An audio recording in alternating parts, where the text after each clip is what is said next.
Muy buenos días, Panamá. Hoy es jueves 13 de mayo, un día en el que pues, el presidente anunció esta contención del gasto. ¿Cómo va a ocurrir y cuáles son los gastos que pueden ser prescindidos de nuestro presupuesto general del Estado? Atención, porque pues juntos pero no revueltos. Así será la recolección de firmas por parte de este grupo afín a Movín, Panamá Decide y los partidos políticos. Panamá condena este ataque de Gaza hacia Israel y le pide a Israel que modere su fuerza. Les recomiendo dos cosas. Uno, un artículo que sale hoy en The Economist. Pues, ¿cómo va a ser el mundo post-pandemia? ¿Cuáles son los ejemplos históricos que podemos ver? ¿Qué pasó después de la peste negra? El ser humano se hizo más aventurero, los europeos, que fueron los que sufrieron esta tragedia. ¿Y qué pasó después de la llamada gripe española? Pues vino la euforia de los años 20. ¿Qué ocurrirá con nosotros 100 años después? Ojo a todos los que usamos WhatsApp. ¿Por qué? Cada vez que encendemos el celular o cada vez que damos esta aplicación, ven que nos están pidiendo un cuestionario.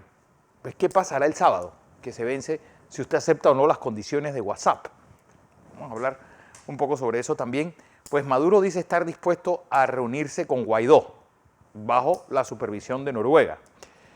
Y pues disputas en la oposición nicaragüense le están allanando el camino para una tercera reelección a Daniel Ortega. Sigue la crisis en Gaza y en Israel y en los territorios palestinos. ¿Cuál es la solución de todo este conflicto? Don José.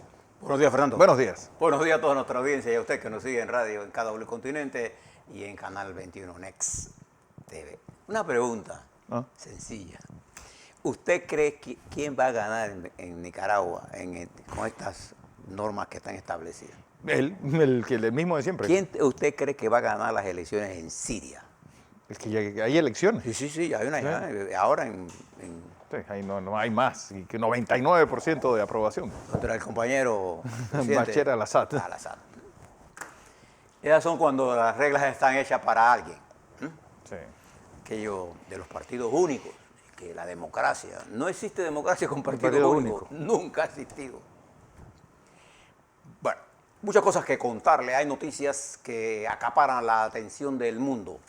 Voy a dejar a Israel por la gravedad, voy a atacarle lo que está pasando en los Estados Unidos con este ataque o este ciberataque a la línea Colonia. Que fue provocó pánico y la gente salió a abastecerse de todo tipo de combustible. Lo importante, aparte del susto que se llevaron los que estaban buscando gasolina, y no había obviamente, si usted es un suministro normal, triplica el nivel de gente buscando gasolina, se acaba la bomba, punto. Pero este ciberataque que ocurrió el viernes pasado tiene una consecuencia importante porque este es el oleoducto que suple del 46%, 45% o sobre el 40%, como usted lo quiera poner, toda la costa toda la línea que va desde Texas hasta Nueva York.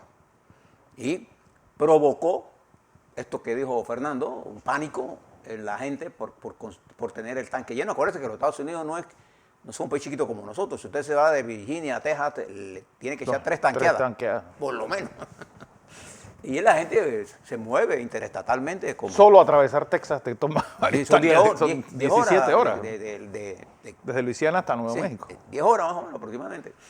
Entonces, ya la línea, el oleoducto entró a funcionar desde ayer. Pero recuerde que este es un oleoducto de 8.600 kilómetros. Entonces, hay una presión hidrostática que ellos tienen que mantener. Eso no es que yo arranco y arranca gasolina por ahí mismo, no.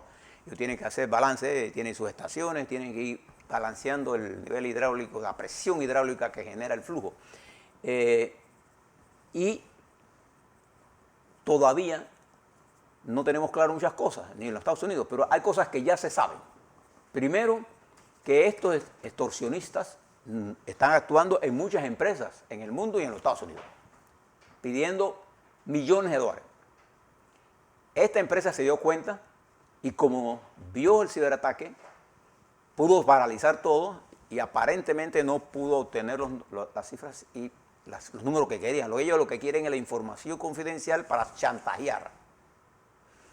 Esas cosas se saben. La empresa dice no haber pagado ningún rescate. La empresa norteamericana, que no es cualquier empresa, ¿ah? Sí. Es una multinacional, una multiempresa Sí. gigantesca. Y además de eso, ellos dicen que al darse cuenta de eso, ya han recuperado toda la información que ellos tenían retenido. Hay muchas cosas que no se saben, cómo entraron, cómo fue la penetración al sistema de ellos, pero esto no es la única ocasión. Entonces la empresa ya arrancó y se espera que en el transcurso antes del fin de semana se normalice el flujo. Pero aquí quedó demostrado algo. Mientras todos se preparan con bomba para atacar, mire el nervio de gasolina, lo frágil que es. Sin disparar ninguna bomba, creó un pánico. La gasolina en esa región subió a $3 el galón, en promedio, el precio más alto de los últimos 7 años en los Estados Unidos, y creó en un momento especulación del precio. Había lugares en que te vendían la gasolina a $5. $5 el galón. Así Sí, funciona. Si hay una sobredemanda, Sí, sí. obviamente el precio... Y te daban 15, pusieron solo 15 galones a $5. Quiere, tómelo, déjelo, que por ahí viene otro. Esto, llámele la atención, porque esto inmediatamente hizo que el presidente Joe Biden firmara una orden ejecutiva para ver esto del ciberataque este. Presten atención, estas cosas que están pasando en el mundo cibernético, ¿no? Los niveles de penetración. Cada vez que usted ponga información suya en las redes, usted está siendo captado por alguien. No se engañe en eso. Ellos tienen un perfil suyo de qué zapato le gusta, qué collar le gusta, qué paraguas le gusta, qué temas a usted le gusta. Qué temas a usted le gusta. Y usted se fija que usted le mandan todo, política internacional. A mí me llega a todos los canales internacionales de noticias, porque ellos venden eso. Usted es el negocio de ellos. Y usted no recibe nada más que usted está ellos están en manos suyas. No, usted está en manos de ellos. Está en manos de ellos. Es al revés. Bien. Ese es el gran hermano nuevo, ¿no? Segundo, fíjese lo que está pasando en la crisis del COVID. ¿Se acuerda que yo le hablé de Nepal? Le dije que ese era un país cercano a la India y que estaba altamente contaminado. Bien. El gobierno ha colapsado. Con el COVID ha colapsado todo. La oposición no quiere aceptar gobierno bajo estas condiciones. Porque en Nepal ahora mismo no hay hospital, no hay oxígeno, suministro, no hay oxígeno, no hay bueno, vacuna. generalmente en Nepal no hay oxígeno. Eso está a 7.000, 4.000 metros de altura. Y la situación es grave. Pero no solamente es en Nepal. En Bangladesh y en Sri Lanka se ha expandido la distribución del virus de la India. Y eso va a tener un efecto, que es lo que ha señalado las Naciones Unidas, el peligro que representa la India y Brasil para la comunidad internacional, aún en países que ya creemos haber dominado el virus. Le doy las cifras de Panamá para que usted vea las alarmas que se nos han prendido en forma sistemática. Le adelanto, en Panamá estamos en el inicio de una nueva ola. Sí. En el inicio. Cuán grave sea o no, ya veremos. Pero hay otro punto importante en el mundo en este momento. Lo que está ocurriendo entre Israel y Palestina. La Cancillería de la República de Panamá ayer en un comunicado expresó su punto de vista sobre esto. Y creo que es un punto de vista que refleja la posición histórica de nuestro país en este momento. Nosotros estamos por la lucha por la paz. Claro. Punto. Y estamos en una neutralidad activa. La neutralidad no quiere decir que no tomemos posiciones, sino que las posiciones de nosotros respondan, como siempre, a la política exterior nuestra, a los intereses nuestros. Entonces, a nosotros nos interesa un Israel estable, políticamente estable. Y nos interesa un Estado palestino, para que la paz permanente llegue. Y la situación ha llegado a tal punto que Panamá condena, como quién puede estar a favor de este ataque masivo contra más de 1.100 cohetes. Yo creo que hubo una subestimación de la cantidad de armamento que esta gente del lado de Palestina tienen y la capacidad. Anoche, en Tel Aviv, tuvieron que desalojar la Cámara de Diputados. Estaban cayendo cohetes y por primera vez ha habido un ataque que ha penetrado el territorio con tanto volumen de fuego. Israel ha respondido con la misma volumen de fuego, con mucha más capacidad, obviamente, de un Estado mucho mejor preparado militarmente. Pero hay un problema más grave en Israel ahora, que es que adentro de Israel, y ustedes deben entender el Estado de Israel, en el Estado de Israel no solamente viven judíos, en el Estado que es el Estado de Israel, sin incluir, hay ciudades mixtas, sí, donde viven palestinos y judíos, sí, árabes que israelíes. conviven. Son ciudades mixtas, que son parte del Estado de Israel. De hecho, hay una bancada árabe en el Parlamento. Entonces, en la ciudad de Eilat, una de estas ciudades, se ha desatado una ola de violencia, casi como una guerra. Eso que usted está viendo en Colombia, unas cosas parecidas, entre judíos y musulmanes, árabes. A punto de que una pandilla de árabes intentó y asaltó a un judío, lo tiene gravemente en el hospital, y otra pandilla judía atacó a un árabe y lo llevaron al hospital y está en estado de cuidado en hospital. Y se ha generalizado a varias ciudades importantes como por ejemplo Accra, Saqa, todo, que son ciudades donde coexisten israelitas y judíos y musulmanes. Bueno, se ha extendido la guerra interna. En medio de un país, ¿se acuerda que yo le decía? Dividido políticamente. Hace unas semanas, Netanyahu no pudo conformar un gobierno. Y él es el primer ministro actuante. No encarga. Y su jefe de defensa, el general que estaba de segundo en la primera, una de las tantas votaciones que ha habido. Y ahora hay la búsqueda de una formación. ¿Qué le quiero plantear con esto? El peligro de la extensión del conflicto es real. Y eso tiene consecuencias muy graves para el mundo. Porque allí se encuentran países explosivos. Ahí se encuentra Irán. Bueno, Siria, ahí se hace encuentra frontera. Siria, Irak. El Líbano, que siempre paga el pato de todo lo que pasa Ahí en se Israel. encuentra Arabia Saudita. Ahí se encuentra...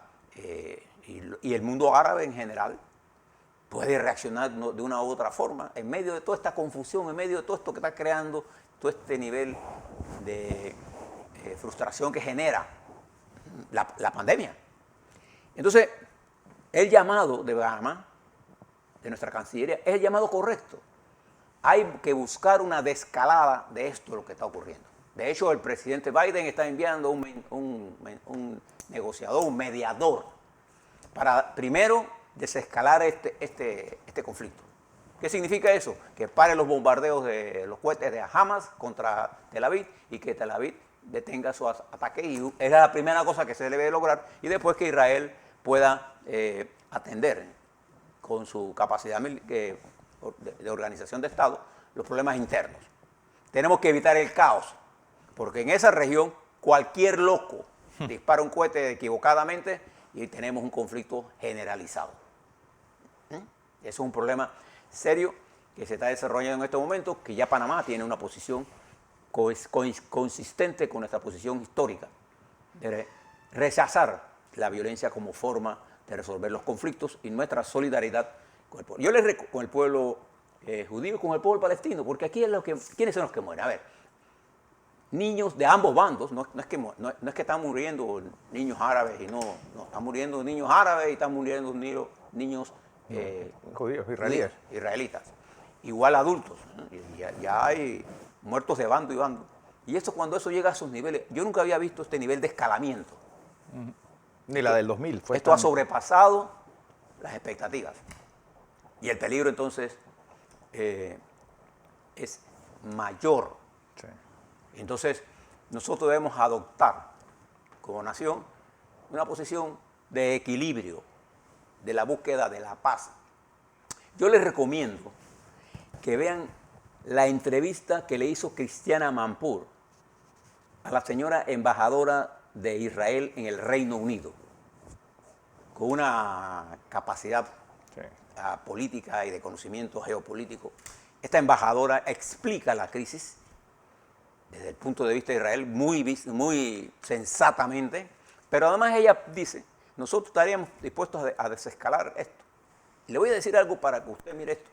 Usted recuerda cuando comenzó esto un viernes, el gobierno de Netanyahu convenció, prohibió aquella marcha de banderas de Israel, de recordar de recordatorio de los judíos. Lo prohibió sí, para recordar evitar la- confrontaciones. O sea, Israel dio... La victoria de Sí, 1967. y lo pararon y se paró. Se paró. Una primera muestra. Y recuerde que en Hamas, allá en Palestina, hay problemas políticos. Ellos suspendieron el proceso electoral. Que son dos grupos que no se pueden ver. Y recuerde siempre Hamas y Al-Fatah. que la guerra no es más que la política llevada al campo de batalla. Cuando la política falla, se inventan las guerras Una frase de para Clausewitz. resolver los problemas políticos. Esto es elemental en el libro De Clausewitz, de de la Clausewitz. guerra. La política, cuando hay guerra es porque la política ha fallado. Entonces nosotros tenemos que volver a la negociación. Les recomiendo esta entrevista extraordinaria que Cristiana Amanpour, que además es iraní, Es iraní. a esta extraordinaria embajadora. Israelí. Yo la vi, la forma como ella habla, la forma como se expresa, con firmeza, pero sin aspavientos además, sin temores y con mucha inteligencia. Bien. Dejemos a Israel, que es un foco. Mire lo que está pasando en los Estados Unidos. Y mire ahora el conflicto entre Rusia y los Estados Unidos. Se han dicho de todo. Y Putin, usted no se ha dado cuenta que Putin primero está escondido. No viaja, no sale. Dice que está en cuido. Cuido. Lo vi en unas escenas jugando hockey. Él hace lo que hacía Trump, jugaba golf, este juega hockey. Él es un atleta. Putin y Biden han entrado en una confrontación directa. La política exterior de los Estados Unidos tiene a Rusia y a China en su mira. El señor Putin ha perdido espacio en Europa en la medida en que Biden se ha acercado a Europa con una aproximación diferente a la que tenía el señor Trump. Biden quiere cerrar y hay ejercicios de la OTAN en las fronteras militares de Rusia para decirle, nosotros estamos aquí. Entonces él ha perdido protagonismo en Europa, al unir Europa, como ha sido siempre. Europa es uno de los aliados más importantes del mundo occidental. Y Biden ha recuperado esto. Esta semana que viene, el secretario de Estado de los Estados Unidos, Anthony Blinken, estará reuniéndose con el ministro de Relaciones Exteriores de Rusia, Alexei Lavrov, para intentar crear las bases de una conversación entre el señor Putin y el señor Biden sobre la base de resolver este problema. Pero este hackeo que se dio a la colonia, que está hecha por una empresa con sede en Rusia, todas las indicaciones todo parece indicar que esto sería así, complica mucho más esa reunión. Claro. Nada más para que usted tenga el mundo. Y entonces, esta alianza chino-rusa para efectos del COVID, que le ha dado un proceso de geopolítica, usted debe entender que la confrontación Rusia y China, Rusia y Estados Unidos, es de un carácter diferente a la confrontación norteamericana-China. Son dos conflictos diferentes, de dos enemigos diferentes, o adversarios, es la palabra que debiéramos usar. Porque en el caso de China, la confrontación es fundamentalmente comercial, porque militarmente todavía a China le falta un tramo muy largo para tener la capacidad militar que tienen los Estados Unidos. Lo que está en juego es esta confrontación en la que los Estados Unidos acusa a China de prácticas comerciales inadecuadas. Por eso China impulsó el acuerdo con la Unión Europea y eso está paralizado, para que sepan. Y ahora tiene un acuerdo con Rusia, utilizando las vacunas como un arma poderosa y efectiva. Si no, miren América Latina, más de 10 países de nosotros han tenido que recurrir a Rusia y a China para tener vacunas en el hombro de sus ciudadanos. ¿Y eso tiene influencia? Claro que tiene influencia. No podemos negar, Fernando, que eso ha sido positivo. Bien, peguémosle un vistazo a lo que está pasando en nuestra región.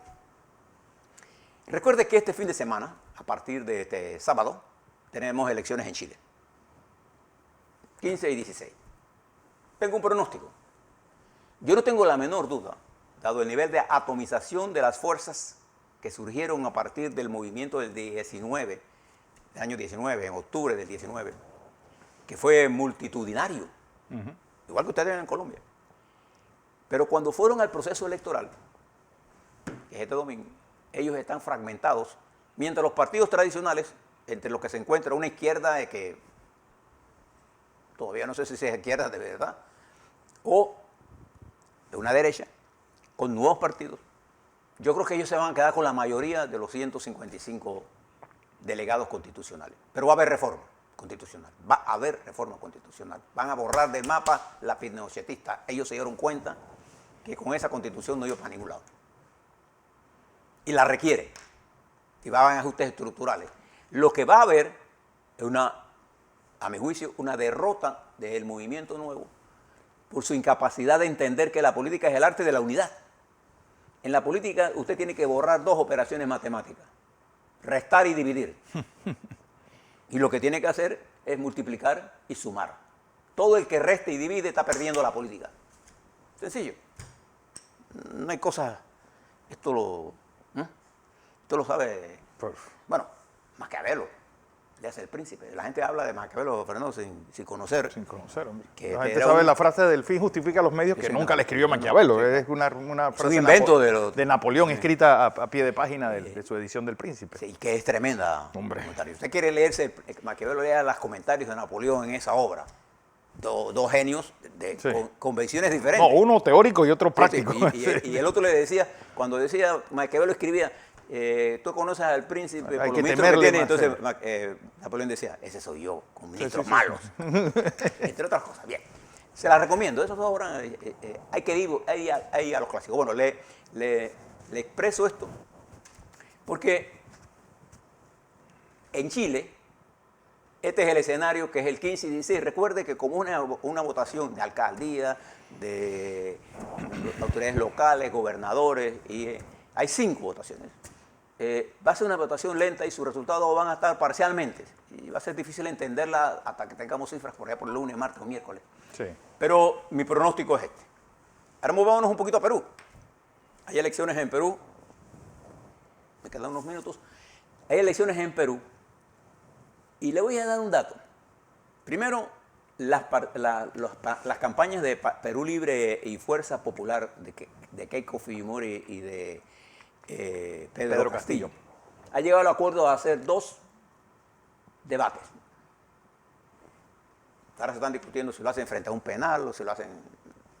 No, como esto lo puso el interior, Keiko Fujimori la quiere hacer frente a un penal para dramatizar lo que ella llama el acoso político de la justicia. Y el otro quiere que Keiko Fujimori, que cada uno se haga acompañar de su papá, de sus padres. ¿Sí? Entonces, este juego de política, hoy, si usted me pide opinión, la campaña de Keiko Fujimori controla la dinámica política electoral, Sí. no el resultado electoral. Le voy a dar un dato nada más para que usted mire. Castillo ha tenido que, en medio de esta guerra, porque la política es lo más parecido a una guerra, no es una guerra, pero es lo más parecido a una guerra. Si esto falla, viene la guerra. Castillo ha tenido que reestructurar su campaña ayer. ¿Qué le dice eso a usted? Que él está sintiendo el fuego ya. Hay gente que quería que ya había ganado. No. Usted no gana las elecciones hasta que hagan los últimos conteos. Sí. Y después, si el recuento, recuerda que en los Estados Unidos Trump perdió por millones de votos y dijo que no había perdido y metió a los Estados Unidos en aquel lío gigantesco. Sino que le pregunten a Andrés Araúz, Sí.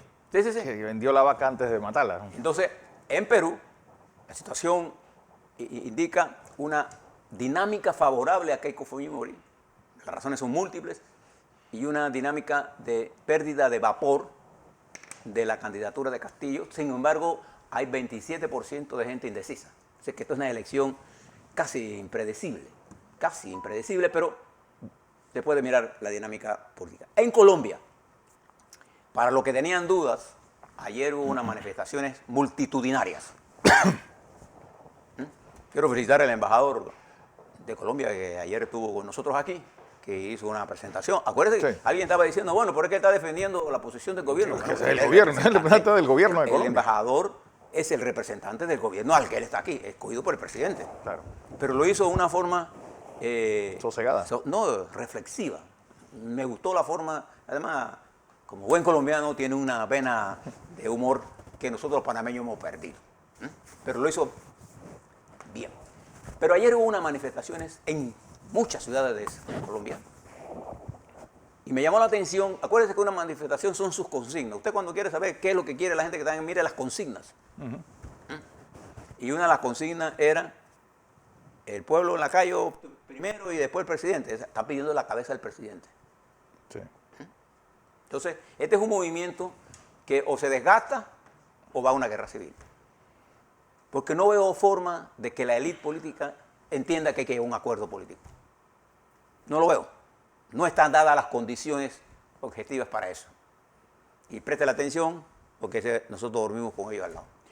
Rápidamente, en el mundo, Fernando, ¿cuántos casos tenemos? Tenemos en el mundo, pues, 161 millones. Mire por dónde vamos. 431.811. Hay 3.362.592 fallecidos. Hay 33.125.240 casos activos.